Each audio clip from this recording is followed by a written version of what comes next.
Në Komisionin për Europën dhe Punët e Jashtme të mbajtur para ditën e kësaj të martë, është qortuar projekt ligji për ratifikimin e marrëveshjes ndërmjet Këshillit të Ministrave të Republikës së Shqipërisë dhe Qeverisë së Republikës së Italisë për bashkëpunim strategjik në kujdesin shëndetësor, energjinë, mjedisin, industrinë e sigurisë dhe mbrojtjes, menaxhimin e imigracionit, arsimin, inovacionin, diasporën, transformimin ekonomik dhe rritjen inteligjente. Gjatë fjalës së tij, kreu I grupit parlamentar të PS-s dhe një herësh drejtuesi politik për diasporën Tauland Balla, tha se kjo është një marrëveshje e rëndësishme sa I përket diasporës që vjen pas 35 vitesh, ndërsa shprehu besimin se ajo do të gjejë mbështetjen e të gjithë deputetëve të kuvendit. Ndër të tjera, ai shtoi se në Itali është edhe komuniteti më I madh shqiptar sa I përket diasporës. Balla vlerësoi komunitetin arbëresh, për të cilët tha se janë një inspirim I madh për çdo shqiptar.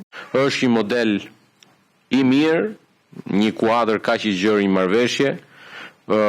Besoj që biem gjithë dakord që një prej arritjeve më të rëndësishme në bashkëpunimin mes dy qeverive tona ka qenë dhe përmbyllja dhe firmosja e marrëveshjes dhe hyrja në fuqi e marrëveshjes për njohjen e ndërsjellët të kontributeve të sigurimeve shoqërore. Kështu që këtu nuk duhet harrojmë edhe komunitetin arbëresh, I cili është një inspirim I madh për çdo shqiptar. Pas 500 vitesh, arbëreshët të cilët jetojnë në shumë rajone të Italisë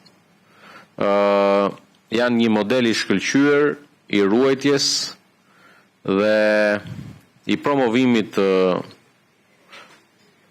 kulturës së gjuhës shqipe.